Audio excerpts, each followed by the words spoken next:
Morning, आदाब। मैं तंजीम sir विद्युत चुंबकीय प्रेरण की अगले भाग में मैं आज आपके लिए विद्युत चुंबकीय प्रेरण की जो दूसरी वाली घटना अन्योन प्रेरण अथवा अन्योन प्रेरण गुणांक या अन्योन प्रेरकत्व की है उसको लेकर के आया हूं। और ये यही उम्मीद करता हूं कि पिछली वीडियो में आपने सॉफ्ट प्रेरण की घटना को अगर अच्छी तरह से समझ लिया था तो आज बिल्कुल भी अन्योन प्रेरण गुणांक की घटना को समझने में रत्ती भर परेशानी नहीं आनी चाहिए। क्यों नहीं आनी चाहिए? क्योंकि दोनों घटनाओं में फर्क सिर्फ इतना ना है कि अगर वो एक कुंडली की है तो ये दो कुंडलियों के बीच हो रही है, दो कुंडलियों के बीच उत्पन्न घटना हो रही है। चलिए खैर, अब हम आगे बढ़ते हैं अन्योन प्रेरण की घटना की तरफ। तो मैं फिर आपसे एक बार निवेदन करता हूं कि अगर अभी तक आपने चैनल को सब्सक्राइब या लाइक नहीं किया है और आप नए सब्सक्राइबर हैं तो प्लीज आप चैनल को सब्सक्राइब कीजिएगा। आगे की तरफ हम लोग बढ़ते हैं और देखते हैं अन्योन प्रेरण क्या होता है और अन्योन प्रेरण गुणांक अथवा अन्योन प्रेरक क्या होता है। तो इसमें दो कुंडली ली जाती हैं।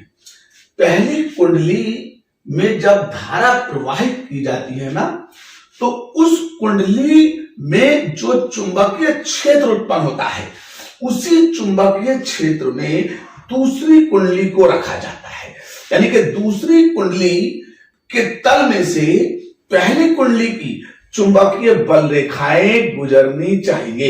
इस तरह से दूसरी कुंडली के क्षेत्रफल से पहली कुंडली के उत्पन्न चुंबकीय क्षेत्र की बल रेखाएं गुजरनी चाहिए, जैसा कि मैंने चित्र में दिखाया है।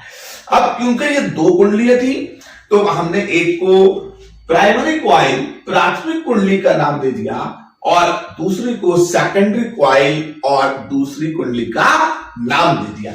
आगे चलते हैं।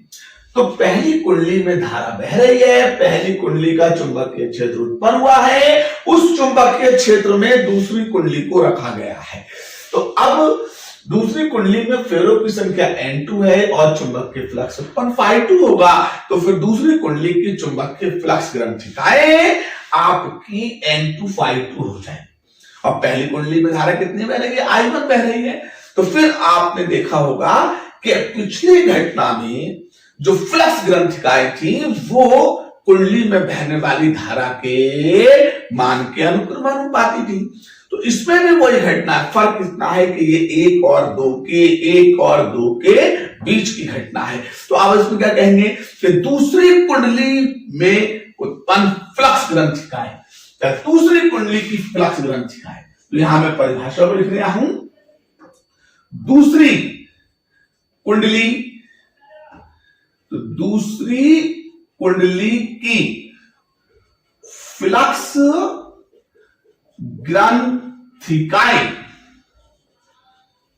यानी कि N2 और Φ2 पहली कुंडली में बहने वाली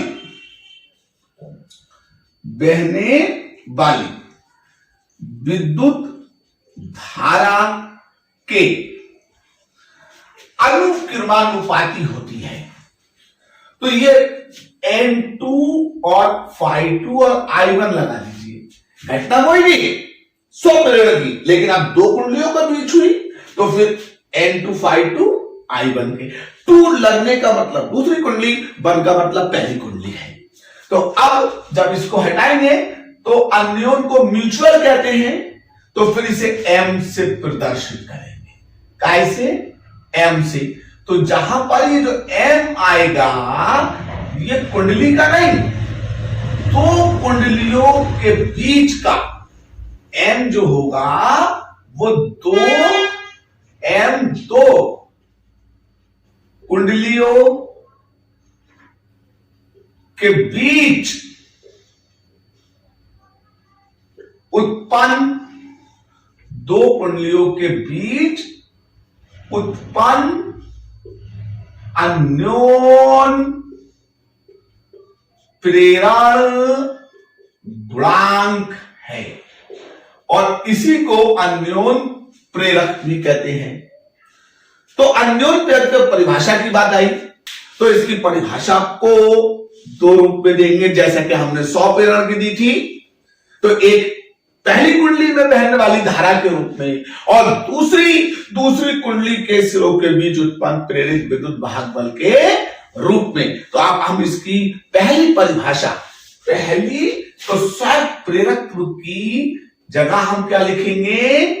अननोन प्रेरकत्व की परिभाषा, अन्योन प्रेरकत्व की परिभाषा, और वो क्या थी? 100 की। तो यहां धारा के रूप में लिखें तो L की जगह क्या लिखेंगे? M। धारा कौन सी में बह रही है? 1 में। और फ्लक्स ग्रंथिका किसकी है? दूसरे की। तो अब M बराबर किसके हो जाएगा? N2 अपॉन में I1। तो आप क्या कहेंगे कि दो कुंडलियों के बीच उत्पन्न अन्योन प्रेरण गुणांक अथवा अन्योन प्रेरकत्व दूसरी कुंडली में फ्लक्स ग्रंथिकाओं की संख्या के मान और पहली कुंडली में बहने वाली धारा के मान के अनुपात के बराबर होता है और इसे M से प्रदर्शित करते हैं। अब जब बारी आए प्रेरित विद्युत वाहक बल के रूप में, तो प्रेरित विद्युत वाहक बल दूसरी कुंडली में उत्पन्न हुआ और धारा रही पहली कुंडली में।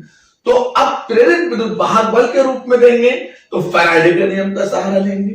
तो दूसरी कुंडली का है, इस पे 2 लगाएंगे, दूसरी कुंडली के हैं तो इस पे 2 लगेगा। तो E2 N2 Phi2। अब N2 Phi2 जो है वो N2 और Phi2 MI1 के है, MI1 के। तो आप N2 Phi2 की जगह पर यहां पर M और I1 लिखें। M को बाहर निकालें तो ये तो E2 हो गए, दूसरी कुंडली के थे, M गुणांक है बाहर आ गया, ये DI1 हो गया।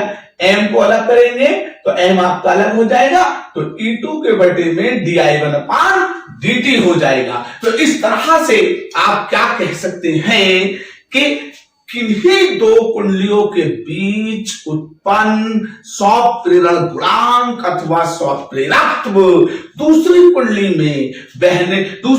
में उत्पन्न प्रेरित विद्युत वाहक बल और पहली कुंडली में विद्युत धारा परिवर्तन की दर के मानों के अनुपात के ऋणात्मक मान के बराबर होता है। दूसरी कुंडली में उत्पन्न प्रेरित विद्युत वाहक बल और पहली कुंडली में धारा परिवर्तन की दर के मानों के अनुपात के ऋणात्मक मान के बराबर होता है और इसे M से प्रदर्शित करते हैं। तो ये दो कुंडलियों के बीच विद्युत चुंबकीय प्रेरण की जो अन्योन प्रेरण की घटना उत्पन्न होती है, उस घटना के लिए जो अन्योन प्रेरण गुणांक अथवा अन्योन प्रेरकत्व आता है उसको समझाया गया। यूपी बोर्ड की परीक्षा में इतना प्रबल दावेदार ये प्रश्न है कि आप बस पूछिएगा मत ही, बस इसको हल कीजिएगा। तो उम्मीद करते हैं कि इस छोटी सी वीडियो में मैं आपको अन्योन प्रेरण की घटना को समझाने में सफल हुआ हूं। अगर सफल हुआ हूं प्लीज आपका प्यार चाहिए है और वो उस रूप में जिसे हम सब्सक्राइब और सब्सक्राइबर कहते हैं। तब तक के लिए नमस्कार, जय हिंद, जय भारत।